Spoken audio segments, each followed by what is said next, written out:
Hello friends, welcome back to my channel DV tech and travel guys. आज मैं फिर से एक धमाकेदार वीडियो लेकर आ गया हूं आपके लिए। आज के वीडियो में हम करेंगे अनबॉक्सिंग एक एचपी के नए लैपटॉप की। सो गाइस, इस वीडियो को एंड तक जरूर देखना क्योंकि ये एक मिड रेंज का लैपटॉप है। सो आइए गाइस, इसको फटाफट ओपन करते हैं और शुरू करते हैं।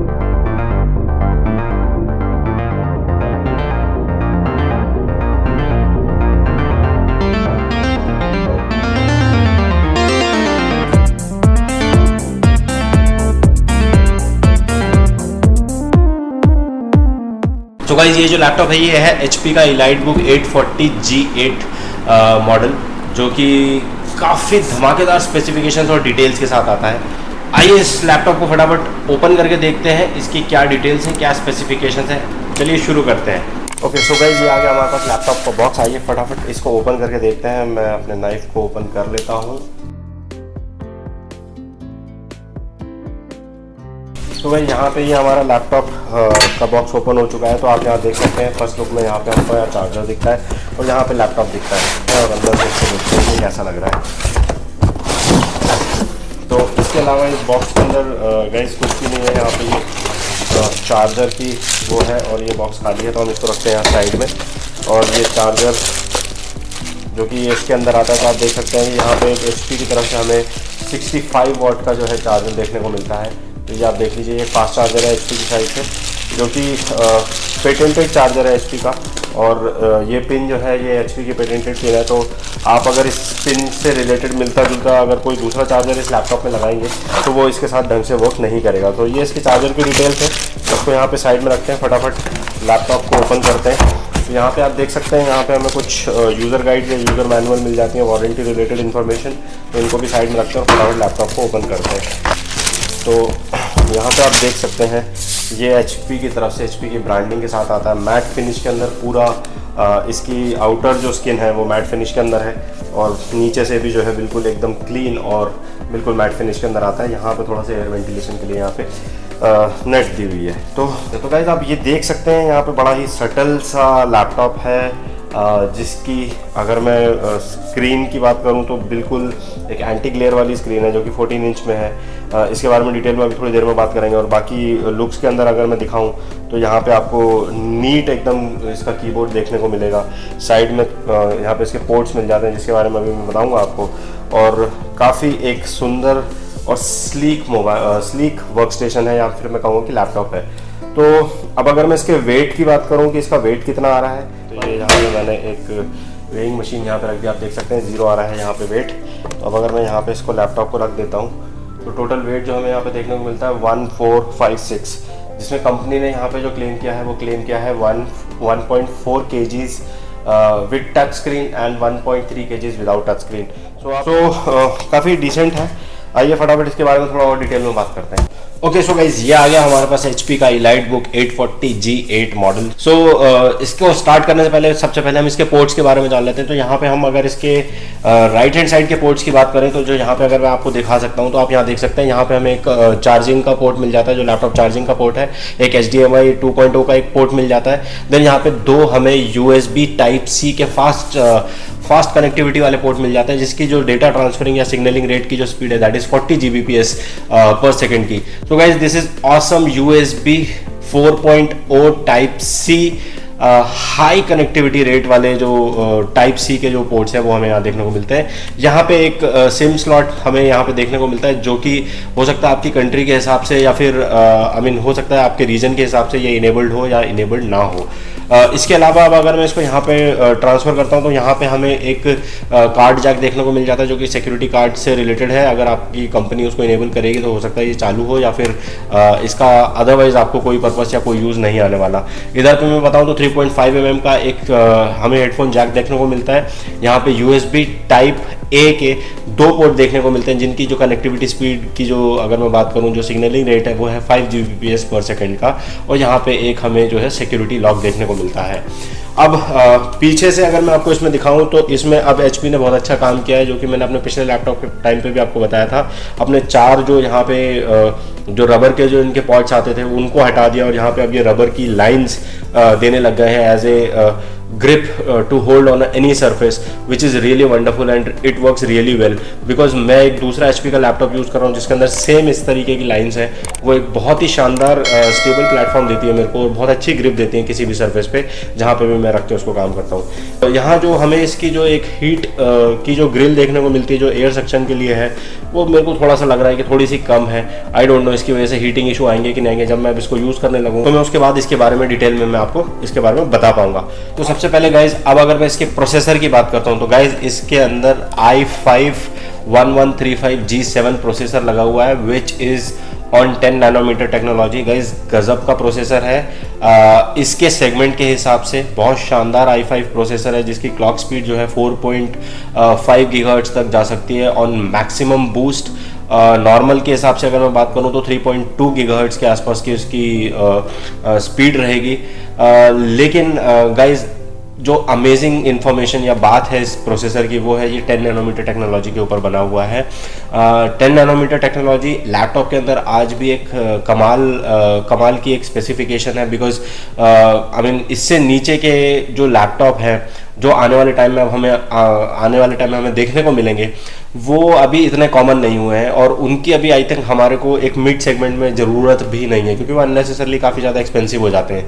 तो इस बात से मुझे एक क्वेश्चन याद आता है, आप में से जिन लोगों को ये पता हो कि 10 नैनोमीटर टेक्नोलॉजी से नीचे बने हुए कौन से प्रोसेसर्स और किन लैपटॉप में यूज़ हुए हैं, लैपटॉप की बात करूँगा मोबाइल की बात नहीं कर रहा, तो याद रखना मेरे को कमेंट बॉक्स में लिख के बताइए। मैं आपको अपनी तरफ से हार्ट और एक कमेंट जरूर रिप्लाई में दूंगा। अब अगर मैं इसके ग्राफिक कार्ड की बात करता हूं जो कि इसके प्रोसेसर के साथ ही इनबिल्ट आता है, तो इंटेल का आइरिस जो ग्राफिक कार्ड है वो इसके साथ इनबिल्ट आता है। तो एडिशनली आपको जैसे कि दूसरे लैपटॉप में कई लैपटॉप में होता है एडिशनली आपको एनवीडिया का या फिर रेडियन का जो आपको AMD रेडियन का जो आपको ग्राफिक कार्ड है वो देखने को मिलता है। तो इसके अंदर कोई आपको एडिशनल ग्राफिक कार्ड देखने को नहीं मिलता। रीजन बिंग मिड सेगमेंट का लैपटॉप है जहाँ पे हाई एंड गेमिंग की या फिर यहाँ पे हाई एंड प्रोसेसिंग की जिसको कह सकते हैं एडिटिंग हो गई या फिर गेमिंग हो गई या फिर कोई हेवी एप्लीकेशंस हो गए या टूल्स हो गए जो आप अपने लैपटॉप पे रन करते हैं वो इसके ऊपर डिजायरेबल नहीं है। तो आप ये सोच के चलिएगा और इसको समझ के चलिएगा।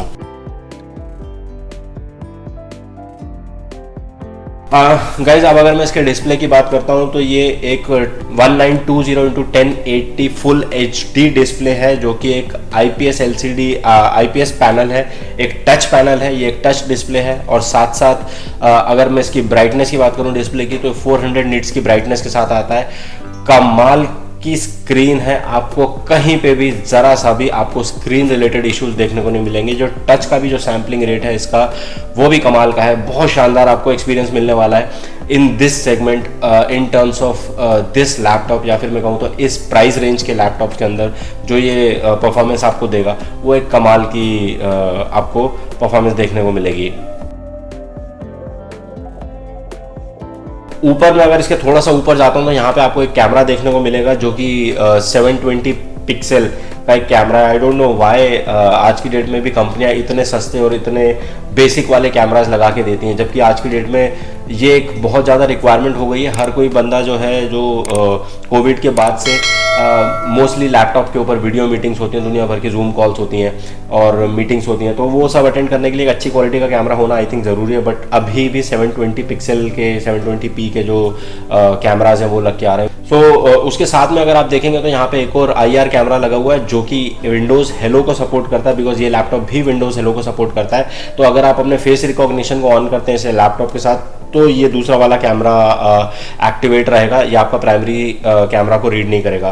तो आपके मन में अगर ये क्वेश्चन आएगा कि यार ये जो लैपटॉप का ये वाला जो कैमरा है दिस इज शटर वाला कैमरा है, तो ये तो एक सेफ्टी के पर्सपेक्टिव से बहुत अच्छा है, लेकिन व्हाट अबाउट दिस? तो मैं आपको बता दूं ये बायोस के साथ कनेक्टेड होता है, तो इसके लिए आप सेफ रहेंगे। और इसको कंपनी बंद करना इसीलिए भी रिकमेंड नहीं करती क्योंकि अगर आप विंडोज़ हेलो को यूज़ कर रहे हो आप इसको बंद कर देंगे तो आपका लैपटॉप ढंग से काम नहीं करेगा। अब अगर मैं इसके कीबोर्ड की बात करता हूँ गाइस, तो ये एक बहुत ही एर्गोनॉमिक स्टाइल में डिज़ाइन करा हुआ स्लीक कीबोर्ड है जो कि पिल रेसिस्टेंट या फिर मैं बात करूं डस्ट रेसिस्टेंट या फिर मैं बात करूं क्वाइट कीबोर्ड है। बहुत शानदार एक क्वाइट कीबोर्ड आपको यहाँ पे देखने को मिलेगा, जिसके बटन जो है आप कितनी भी तेज तेज प्रेस करेंगे ज़्यादा आवाज़ नहीं आएगी। और ख़ास तौर से ये एक बैकलिट कीबोर्ड है, तो आप जब इसको यूज़ करेंगे, मान लीजिए नाइट में यूज़ करते हैं यूजुअली, तो आपको जो है इसके पीछे से बैकलिट आती हुई दिखेगी, जिसकी वजह से आपको नाइट में भी इसको यूज़ करने में कोई प्रॉब्लम नहीं आएगी, तो जिसके लिए थम्स अप है।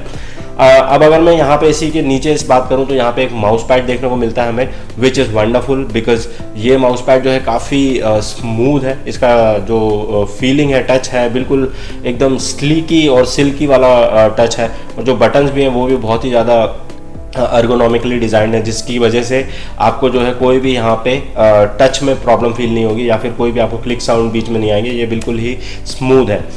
यहाँ पे साइड में आपको फिंगरप्रिंट सेंसर देखने को मिलेगा, जो कि अगेन विंडोज़ हेलो के साथ ही कंपैटिबल है। आप चाहें तो अपने लैपटॉप को विदाउट एंटरिंग और पासवर्ड आप फिंगर सेंसर्स के बेसिस पे भी यूज़ कर सकते हैं। हर बार आपको हर जगह पासवर्ड डालना नहीं पड़ेगा। इसका मैं आपको बेनिफिट ये बता देता हूँ, मान लीजिए आप कभी किसी कैफे में बैठे हैं, रेस्टोरेंट में बैठे हैं, या किसी पब्लिक प्लेस में बैठे हैं जहाँ पे आप अपने लैपटॉप को ऑन करना चाहते हैं, तो वहाँ पूरे पब्लिक प्लेस में आपको अपना पासवर्ड डालने की जरूरत नहीं है। You can just scan your finger and you can open your laptop and start working.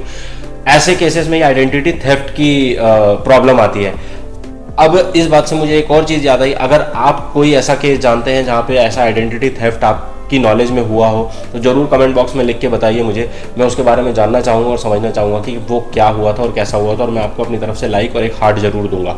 अब अगर मैं इसके साइड की बात करूँगा, यहाँ पे आप स्पीकर ग्रिल्स देख सकते हैं, बिल्कुल स्लीक स्पीकर ग्रिल्स हैं। यहाँ दोनों साइड में Bang & Olufsen के स्टीरियो स्पीकर्स आते हैं, which is wonderful, because Bang & Olufsen का ही टाइप है HP के साथ। और इस लैपटॉप के स्पीकर के पर्सपेक्टिव से अगर मैं बात करूं तो डेली बेसिस पे जो भी आप यूजेज करते हैं, चाहे आप सॉन्ग सुन लें अपने लैपटॉप पे, मूवी देख लें, या फिर डेली वर्किंग कर लें, जिसमें काफ़ी अलर्ट और आपको नोटिफिकेशन साउंड्स वगैरह आते हैं, वो क्रिस्टल क्लियर आएंगे, कोई प्रॉब्लम देखने को नहीं मिलेगी, कोई भी वाइब्रेशंस नहीं है लैपटॉप के स्पीकर के अंदर, और ख़ास तौर से उस स्पीकर की वजह से लैपटॉप के बाकी किसी सेगमेंट के अंदर। तो बहुत शानदार एक स्लीक स्पीकर डिज़ाइन यहाँ पे हमें HP की तरफ से देखने को मिलता है। सो गाइज, अब अगर मैं इसकी रैम की बात करता हूँ तो इसके अंदर DDR4 16 GB की रैम लग के आती है। इसके अंदर 2 रैम के स्लॉट्स हैं, जिसके अंदर एक में जो है ऑलरेडी रैम लगी हुई है, दूसरा खाली है। आप चाहें तो उसको एक्सटेंड कर सकते हैं, उसमें 16 GB की एक और एक्सटेंडेड रैम लगा सकते हैं, बट मैं उसको रिकमेंड नहीं करूँगा, बिकॉज कई लैपटॉप में क्या होता है, जब आप एक्सटेंडेड रैम लगाते हैं तो उसका प्रोसेसर उसको इतने अच्छे से सपोर्ट नहीं कर पाता, और आपको जो है परफॉर्मेंस इनफैक्ट बढ़ने के बजाय डिक्रीज होती हुई दिखती है। तो माई रिकमेंडेशन इज, अगर आपको हैवी रैम वाला या फिर हैवी प्रोसेसिंग के हिसाब से लैपटॉप चाहिए, तो आप मेरा दूसरा वीडियो देख सकते हैं, जहां पे मैंने HP ZBook की अनबॉक्सिंग करी है, जो कि एक हाई एंड प्रोसेसिंग वाला लैपटॉप है। आप उसको देखिए। आप तो आई थिंक रैम के पर्सपेक्टिव से ये ज़्यादा इंपॉर्टेंट है कि आप इसी की जो इनबिल्ट रैम आ रही है उसी को यूज़ करें। DDR4 रैम है, कमाल की स्पीड है। हालांकि अब DDR5 भी आने लग गई है, लेकिन DDR4 रैम है, तो आपको मेरे हिसाब से तो अभी के हिसाब से कोई प्रॉब्लम या फिर कोई इश्यूज इसके साथ रैम के पर्सपेक्टिव से आपको, या कैश मेमोरी के पर्सपेक्टिव से कोई इशू देखने को नहीं मिलेंगे।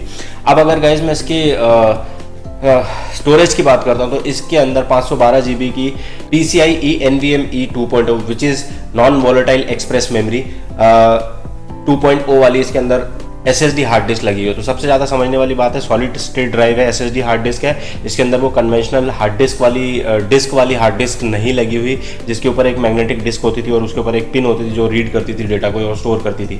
तो वो वाली डिस्क नहीं है। इसके अंदर एक hard disk SSD solid state drive वाली हार्ड डिस्क है, which is very very recommended in such laptop, जो कि आने वाले टाइम में फ्यूचर में किसी भी कंपनी का कोई भी लैपटॉप आ रहा है उनके अंदर SSD ही होनी चाहिए, बिकॉज इन लैपटॉप की प्रोसेसिंग स्पीड इतनी ज़्यादा बढ़ चुकी है कि इनके अंदर की जो डेटा ट्रांसफर स्पीड होती है बिटवीन, और या फिर इंटर ऑपरेटेबिलिटी होती है बिटवीन हार्डवेयर एंड सॉफ्टवेयर, वो इतनी फास्ट हो चुकी है कि वो कन्वेंशनल हार्ड डिस्क उसको ढंग से सपोर्ट नहीं कर पाती। तो इट इज़ बेटर कि ये नॉन वोलेटाइल एक्सप्रेस वाली मेमोरीज जस्ट लाइक हमारी पेन ड्राइव में होती हैं, या फिर हमारे छोटे वाले जो मेमोरीज, जो मेमोरी हमारे कार्ड्स होते हैं छोटे वाले, उस टाइप में जो मेमोरी होती है, उसी टाइप की वहीं पे एक बड़ी वाली हार्ड डिस्क इसके अंदर लगाई गई है, जिसके अंदर बेनिफिट्स ये होते हैं, वो थोड़ी सी डिफरेंटली डिज़ाइन होती है, ताकि डेटा लॉस या डेटा जो है वो करप्शन देखने को ना मिले इन सच केसेस। तो which is wonderful. So guys, यही है इस लैपटॉप का टोटल रिव्यू। कैसा लगा आपको ये लैपटॉप, मुझे कमेंट बॉक्स में लिख के ज़रूर बताइए। अगर आपके इस लैपटॉप से स्पेसिफिक कोई क्वेश्चंस हैं या फिर आपके मन में कोई भी डाउट है, आप फील फ्री, आप मेरे से वो कमेंट बॉक्स में पूछ सकते हैं। मैं जल्दी से जल्दी उन सारे क्वेश्चंस का आंसर देने की पूरी कोशिश करूंगा। सो गाइज आई थिंक यही है HP एलाइट बुक 840G का रिव्यू। और जैसा कि गाइज मैं हर बार कहता हूं और अपने हर वीडियो में कहता हूं, तब तक के लिए अपना ख्याल रखिए, अपने आसपास का ख्याल रखिए, अपने माता पिता का ख्याल रखिए, एनवायरनमेंट में साफ सफाई बनाए रखिए गाइज। जय हिंद।